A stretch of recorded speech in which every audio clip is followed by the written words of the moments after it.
You found yourself on another edition of Let 'Em Know Kings United, and on today's episode, Spyda is back, and he leads the Cleveland Cavaliers to a monster win over the Philadelphia 76ers, reclaiming the third seed in the Eastern Conference. The Sacramento Kings had a golden opportunity to reclaim the sixth spot in the West, but Luka and the Mavs stole it from them, and let's face facts, the Bulls are not ready for the playoffs, let alone the play in. We got a lot to talk about on Let 'Em Know Kings United.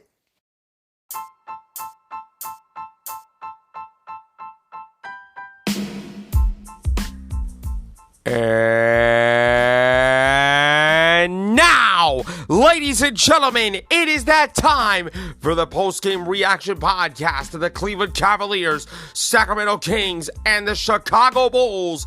This is Let 'Em Know Kings United. Let 'Em Know Nation, you already know what time it is. Welcome to another edition of Let 'Em Know Kings United, your Cleveland Cavaliers, Sacramento Kings, and Chicago Bulls post-game reaction podcast. I'm your host, Carlo Weisberg. Thank you for tuning into today's program. You can find Let 'Em Know Kings United, which is 100% completely free and available on your favorite podcast app like Spotify, CastBox, Amazon Music, iHeartRadio, all that good stuff. As well as you can find this show on my YouTube channel, NJHawk40. If you are watching this show on YouTube, please do me a favor, hit the like button on this video. If you enjoy it, hit subscribe to my channel, turn on that notification bell so you know when the next time Let 'Em Know Kings United goes live on YouTube, and leave a positive comment down below. Give a show a follow on those platforms if you can. Please turn on your notifications so you know about the next episode. Please rate, spread the word out to your friends, and give Let 'Em Know Kings United a 5-star review on whatever podcast platform you're listening to this show on. It is an amazing way to support the podcast, and I truly appreciate each and every one of you for tuning in to today's program. And there's nothing for me to say. There is nothing for me to say. The Chicago Bulls are just straight up dog crap. And that's putting it lightly. Straight up dog crap. 125-108 to a Brooklyn Nets team that in the second half completely cooked the Chicago Bulls. They tied an NBA record by making 18 threes in the second half overall. And the Nets, who made 25 threes overall in this game and finished 18 of 24 in the second half. 75% from three in the second half, when they outscored the Chicago Bulls 78-56 in the second half. Bridges had 25 points. Cam Thomas had 28 points. He had a really good game for Brooklyn. Dennis Schroeder, he got 27. It was a solid pickup for the Brooklyn Nets. Bridges credited the historic three-point shooting to an elevated focus on defense. The Brooklyn Nets probably went into halftime. They probably went into the halftime locker room after the Bulls were leading, I believe it was 51-47, 52-47, whatever it was. And Mikal Bridges said, hey, we cannot let the Chicago Bulls beat us. This is not a good team. They don't know how to play. They don't know how to lock in on both ends of the floor. They can't compete with us. Let's lock in defensively. And to the Nets' credit, they exactly did just that. I don't know if Kevin Ollie said something. I don't know if Mikal Bridges said something to the Brooklyn Nets at halftime. But when somebody spoke, apparently the Brooklyn Nets listened.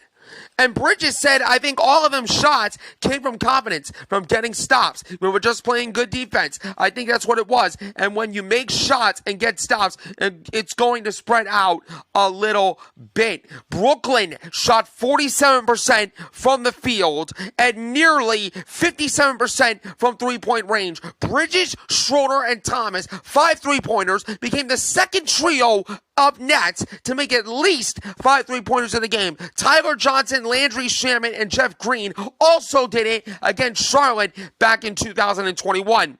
Brooklyn interim coach Kevin Ollie wasn't too sure if the Nets could keep up the shooting with the Lakers and LeBron James visiting on Sunday. He said, well, I don't know if 25 threes is sustainable, but I'm going to pray. I'm going to church before the game on Sunday, and I'll pray about that. But I don't know if it's sustainable. But the process is sustainable, and getting those shots is sustainable. I want to give credit to the Brooklyn Nets because they locked in on both ends of the floor in the second half and straight up cooked the Chicago Bulls in the second half. As for the Chicago Bulls, are you happy with yourselves right now? Are you happy with how you performed? Because I'm not. I am not happy with how the Chicago Bulls performed. Y'all are complacent as hell. Complacent. You got bitter. The rest of the Eastern Conference got better. I've been saying that for the last couple weeks, and unfortunately, the trend continues. And now, look at what yourselves went into. Look at yourselves. You are a half game in front of the Atlanta Hawks, which honestly could take the 9 seed, and you guys can be eliminated from the playoffs. I honestly do not give a damn if the Chicago Bulls make the playoffs. I don't care about that anymore. I really don't. I really don't. Because honestly, this front office and this fan base does not deserve the Chicago Bulls to make the playoffs.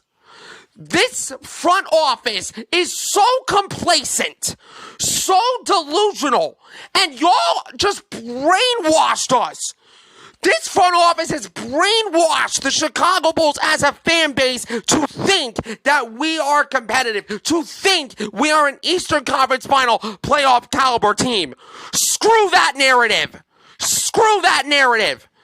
What do you think the definition of competitive means? Losing to one of the worst teams in the league in Washington and Detroit? That's not competitive. That's not competitive. That's complacency. I don't know how to build a roster. I don't know how to compete like Boston, like Cleveland, like Atlanta, like the New York Knicks, like the Miami Heat. You don't know how to be competitive. You don't know how to sustain a 48-minute ball game. Hell, I don't think the Chicago Bulls ever learned how to play a full 48-minute game all year. And sure, the Bulls hold a half-game lead over the Atlanta Hawks for the 9th spot in the play-in and is 4 games behind the 8th place 76ers. But DeMar DeRozan said the Bulls have other concerns. He said after the game, we just talk about playing hard for 48 minutes. More so than anything, completing a full game and not put ourselves in a hole to make things difficult for us. From my standpoint, I always stress that we got to be playing the right way and playing together. Well, DeMar DeRozan, I hate to break it to you, y'all are disconnected. Y'all are disconnected like a bad phone service. The Bulls are just straight up crap. Straight up crap. And I blame this on coaching. I blame this at the front office, and I certainly blame the players. How could you let a Brooklyn Nets team, who were very shorthanded coming into this game, very shorthanded, the Nets ended the first quarter with a 27-21 advantage, despite just shooting 34% from the field, but connected on 46% on their three-pointers.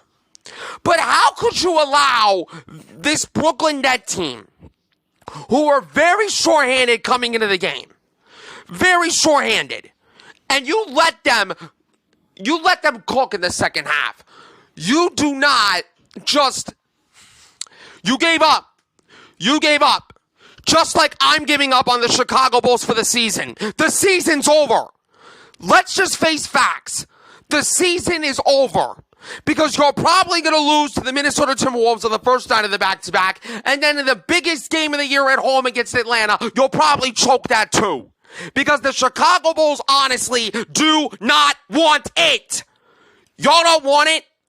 I've been saying that since we started 5-14. Y'all don't want it. All you care about is AK's false illusion about how the Bulls are competitive. All you cared about is being complacent instead of getting better in the offseason. What the hell did you sign? Julian Phillips, Torrey Craig, Javon Carter? What did that get you?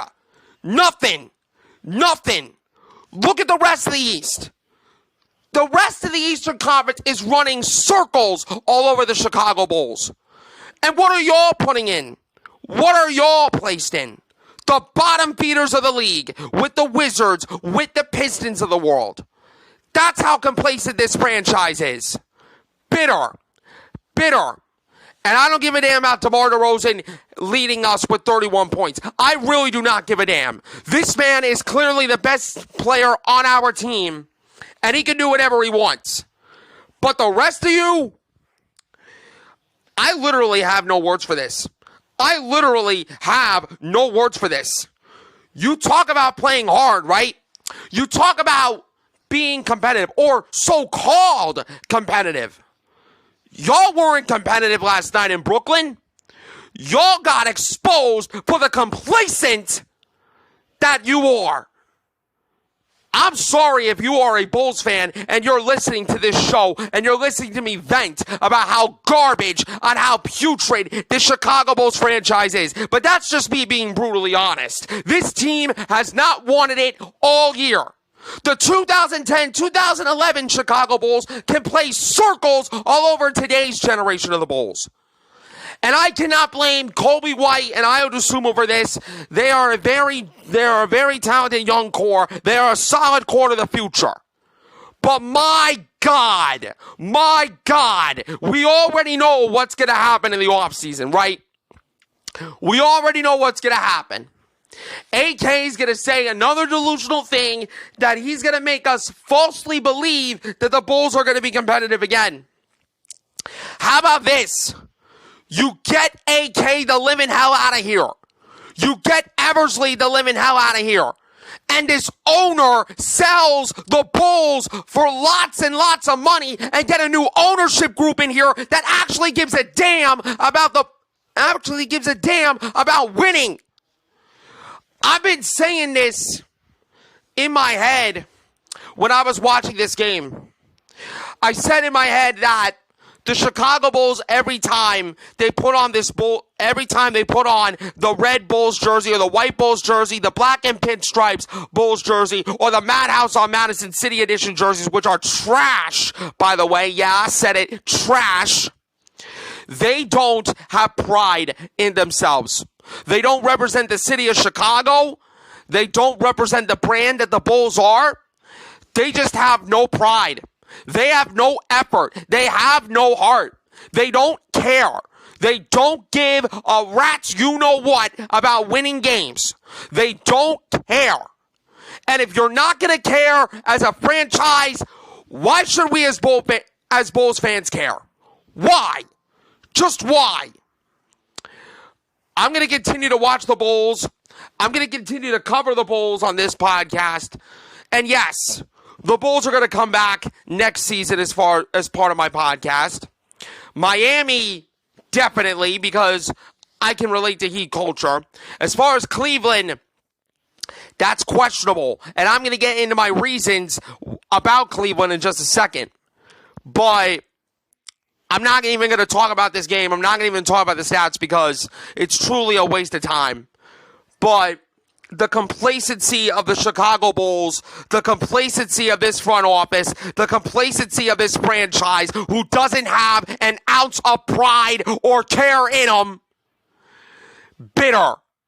The Bulls are bitter while the rest of the East gets better. And if you get out of the play-in, if you somehow, some way find a way to be out of the play-in, I will be laughing at y'all's faces.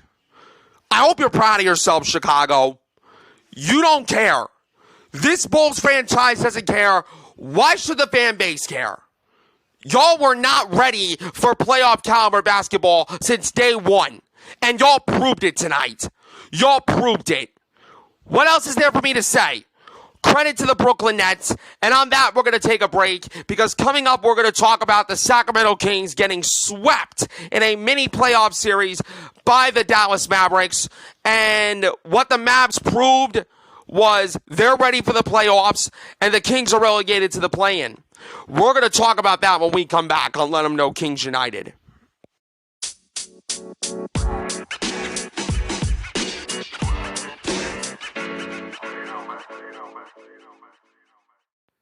We're back on Let 'em Know Kings United, and it was the same two teams, Mavericks and Kings, in a critical mini playoff series in the context of the Sacramento Kings, with the 6th seed in the Western Conference on the line. And what did the Kings prove? The Kings proved that they are relegated to the play-in as the Dallas Mavericks came to Sacramento, sweep the Sacramento Kings 107-103, taking 2 games from the Sacramento Kings, both games in this mini playoff series. The Mavericks get their 6th straight win. The Mavericks, as a result of this win, are 2 games in front of the Sacramento Kings with the 6th seed basically on lockdown, because I don't expect the Dallas Mavericks to lose out. I expect the Dallas Mavericks to keep winning. They have won their 6th straight game of the season because of this win, and now the road to the playoffs instead of the play-in for the Sacramento Kings have become really, really difficult for Sacramento to handle. And the reason why it was difficult for Sacramento to handle is because, once again, the defense, or the offense, the defense did exactly what they were supposed to do. But the offense and the execution down the stretch for Sacramento was just piss poor all second half long. I mean, the first half we came out of the gates blazing. I mean, we came out all guns blazing, and I thought that the Sacramento Kings were going to set the tone in this game. They were going to set the tone in the first half, and I thought that the Kings were going to come out ready to play. Turns out in the second half, Dallas did a much better job executing and showing Sacramento how to win games down the stretch. And there was one play that costed the Sacramento Kings. Harrison Barnes missed a potential game-tying 3-point attempt and then committed a backcourt violation after the Kings got the offensive rebound. That right there costed us the game. Not only the game, but that could potentially cost us a chance to get into the playoffs. And that is just not only mind-blowing, but just bad. Just flat out bad that the Sacramento Kings failed to execute down the stretch. The late shot was a redeeming moment for Dante Exum, who hit the game-winning 3-pointer with 27.5 seconds to go. Exum's wide-open shot set up P.J. Washington, made it 106-103, and capped off a second-half comeback that the Kings were leading by 15 points. Gave up another lead. Story of the Kings all year. They don't know how to execute down the stretch. They give up leads. They blow games that they were supposed to win, much like the Chicago Bulls. I don't know what's up with these Kings. But all I do know is the Mavericks look like a team that are ready for the playoffs. They look like they're ready. Exum was 1 of 4 from beyond the arc prior to that attempt. He had missed open threes, but with all the attention on Irving and Doncic, the ball reportedly found Exum in crunch time with room and time. Jason Kidd said, "In Exum, we trust." A former lottery pick a decade ago, who was out of the league for a couple of years before signing with the Mavericks this offseason, has reestablished himself as a role player on a deep Mavericks team. He said there is a running joke with coaches that he is shooting 50% from deep. So if I miss one, the next one's in. I would just always have that mindset. And he looked at the bench and found nothing encouragement from his teammates. Irving in particular looked at him eye to eye and he told him, "We're going to be fine." Honestly, Exum said, "Just even the ball to get to me, to have the trust to pass it is an amazing thing." I think it's hopefully what's going to take this team so far. Dallas also rallied from a 9-point deficit to start the fourth quarter, going on a 12-0 run to take its first lead of the game midway through the quarter. And now the Mavericks, which has won 10 of its last 11, moves 2 games ahead of the Kings for 6th spot in the Western Conference. That would avoid the play-in tournament. The Kings are now in 8th. And they also have won back-to-back of the Kings, speaking of the Dallas Mavericks. This Mavericks team is deep. This Mavericks team is at times well coached and at times poorly coached. But it's at the point of the season where the contenders and the pretenders are starting to show. And I'm not saying that the Sacramento Kings are pretenders, but you look at the context of the season as a whole. You look at the times that the Sacramento Kings failed to execute down the stretch. You look at the times where the offense is starting to become a very weak spot for Sacramento. And you look at tonight where the Dallas Mavericks failed to execute. The Dallas Mavericks executed better than Sacramento. I believe Mike Brown said after the game the Dallas Mavericks executed on a very, very high level. I mean, Luka and Kyrie simply outperformed Domantas Sabonis and De'Aaron Fox by an absolute long shot. An absolute long shot.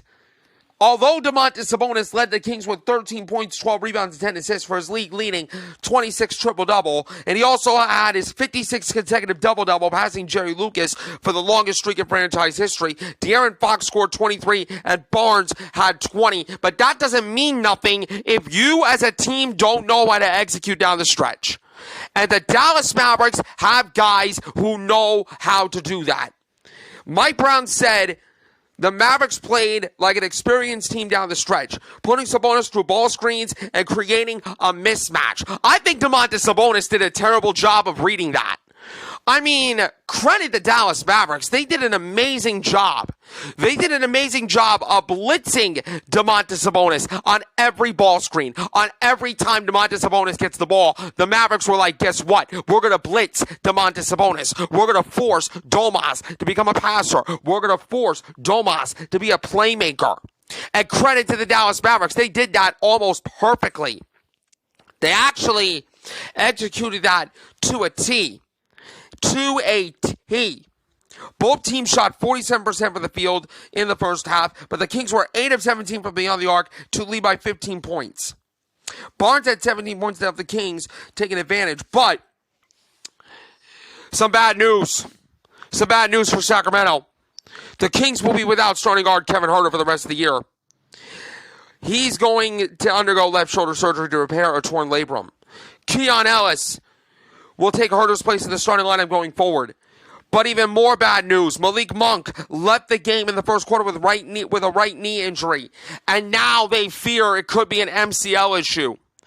If Malik Monk does not come back, and if Malik Monk's teared MCL was just a scare, the play-in is going to be guaranteed, and the season of the Sacramento Kings will be over.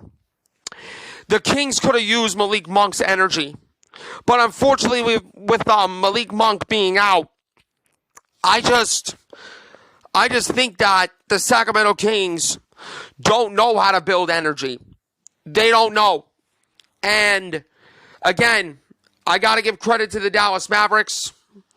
They are more ready for the playoffs than Sacramento. I mean, when you got players like Luka Doncic who scored 26 with 12 assists, Kyrie dropping a big 30-piece, Derek Lively off the bench came up with 12. Exum with 8 points, including the game winner. And then you have guys like Kessler Edwards that did a really good job stepping up.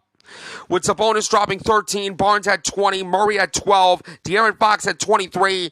But at the end of the day, the Kings' offense, once again, let them down. And as of right now, the Kings are in a must-win stretch and a must-win schedule where if they don't go 9-0, they're going to be relegated to the play-in. And the Mavericks will be in the playoffs as a 6th spot. I truly believe, honestly, that the Dallas Mavericks are sleeper contenders in the Western Conference. I don't know if they're going to go deep. I don't know if they're going to go deep in the playoffs, but I'll tell you what. Since the trade deadline, the Dallas Mavericks got better. And maybe if the Sacramento Kings made moves at the trade deadline, then maybe we wouldn't be talking about it the way we're talking about it right now. The Mavericks are ready for the playoffs, and the Kings, at this point, they're relegated to the play-in. Coming up next, Donovan Mitchell returns as the Cleveland Cavaliers got a monster win over the Philadelphia 76ers. We're going to talk about that when we come back on Let 'Em Know Kings United.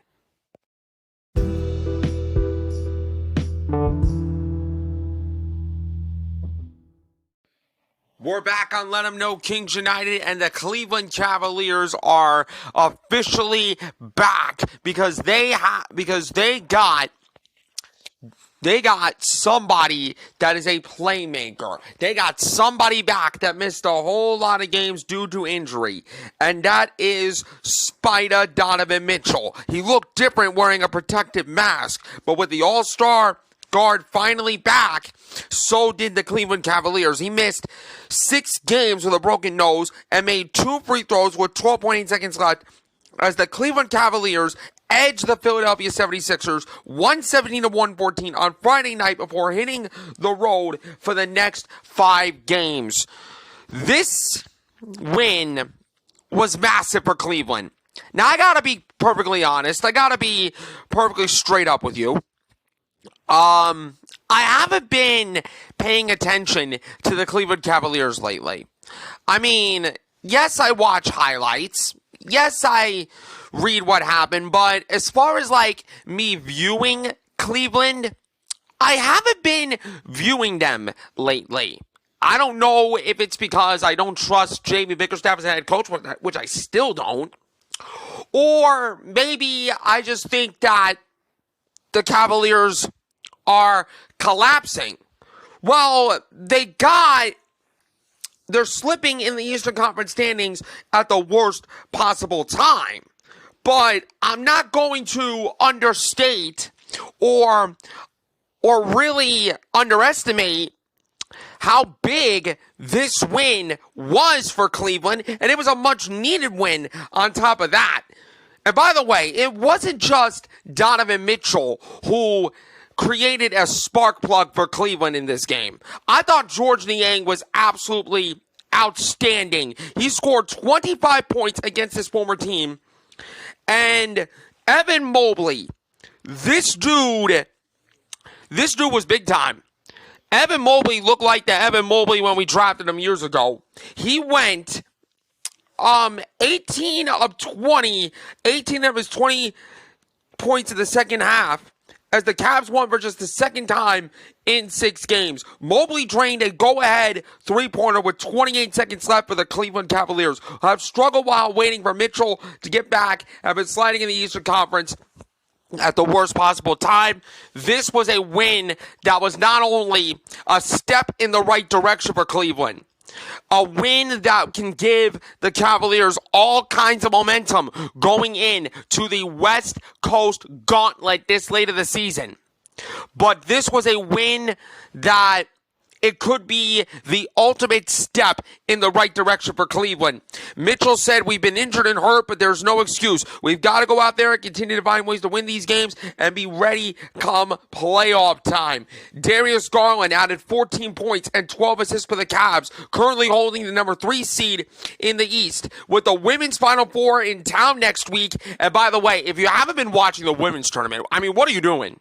What are you doing? The amount of talent that the women have, I think the NCAA Women's March Madness tournament has been very entertaining compared to the men's. I'm just saying. And that's not me being absolutely objective. I'm just being completely honest when I tell you this. The women can play the game of basketball better than men. I'm just saying. I am just saying. The amount of talent that the women's tournament has been absolutely outstanding. I mean, you talk about Paige Beckers, you talk about Juju Watkins, you talk about Caitlin freaking Clark. I mean, just incredible. Just incredible how talented the women's tournament is. The Cavs will be on the road with Denver, Utah, Phoenix, San Antonio, and 2 in LA. And Donovan Mitchell said every game is a playoff game. That's what it's going to be every night going forward. And you know what? I completely agree. I completely agree with Donovan Mitchell. And I have a challenge for the Cleveland Cavaliers. I don't care if you win 3 and you lose 2 in this West Coast trip, or you win every single game on the road. I know it's impossible because you have games that are winnable. You have Utah that is winnable. You have a winnable game against the Utah Jazz. The Phoenix one is going to be tough. San Antonio's winnable. The Lakers one, I guess you could say winnable. The Clippers one is going to be a test. Denver's going to be a gauntlet. Denver's going to be a heavyweight fight come Easter Sunday. But I need to see a playoff mentality for the Cleveland Cavaliers. I need to see if the mentality of Cleveland is correct, is proper, if it's the right tone to be set coming in to playoff time. Because once playoff time hits, games are going to get tougher. Games are going to get really competitive. And last year, as many of you know, if you listen to this show for a long time, the Cavaliers last year in the playoffs couldn't handle the pressure. The lights were too bright for them. Now that they got playoff experience, they might be better come playoff time. But then again, who knows? Who knows? As far as the Sixers, Philadelphia had one chance to tie it, but Tyrese Maxey, who was absolutely putrid in this game, missed a step-back three with 2.1 seconds left, and the Sixers couldn't corral the rebound. He finished 7 of 26 with a 4, including 2 of 12 on threes. It was disgusting. It was absolutely disgusting for Tyrese Maxey and the Philadelphia 76ers. It was just disgusting. Disgusting. Nick Nurse said all we needed was that Mobley 3 to not go in. We have a real good chance. We put a decent effort out there, but I don't think we played great. The Cavs have been aimless without Mitchell, missed 15 of 20 since the break with a bruised left knee and nasal fracture. He looked rusty and admitted the mask isn't ideal. He said, it's trying to be able to breathe, but it's that time, so there's really nothing I can do about it. So let's go out there and figure it out. First time with a mask, I threw it out the first workout. We got a new one, so this is the final version. While Cleveland welcome back Mitchell, the Sixers are getting closer to having Joel Embiid back, who's been out since undergoing surgery to repair a meniscus in his knee on February 6th. He missed the last 28 games. Nurse didn't divulge any specifics about what Embiid is able to do at the moment, but he added, he's at the point where he needs a few players out there to work against. So look, the Cavs needed a win desperately. So to a certain extent, this game with the Sixers and the Cavs was a must-win game for Cleveland. They ultimately did their job. They ultimately got the win, and they ultimately took care of business. Let's see if the Cavs can establish a playoff mentality on the road out west and lock in come playoff time.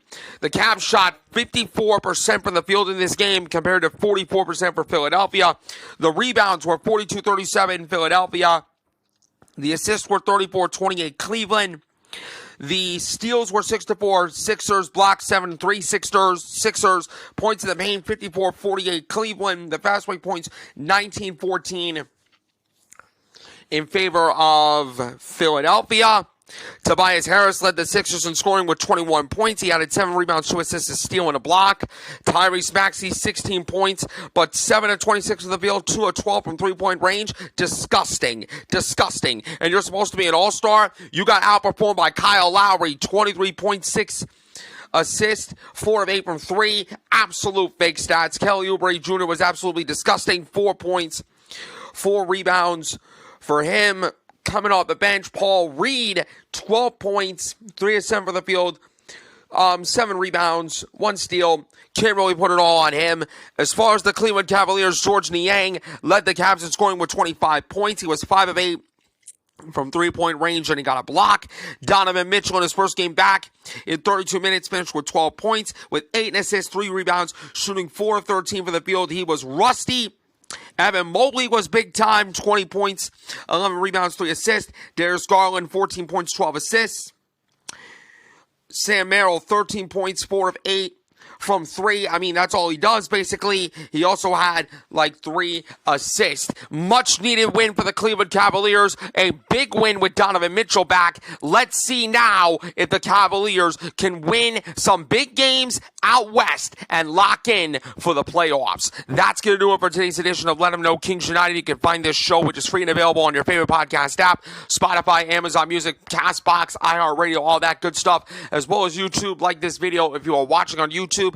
Hit subscribe to the channel. Hit that notification bell. Give the show a follow on all of those platforms, and give Let 'Em Know Kings United a 5-star review on whatever podcast platform you're listening to this on. I'm your host, Skylar Weisberg. I appreciate each and every one of you for tuning in, and I will see you next time for another edition of Let 'Em Know Kings United.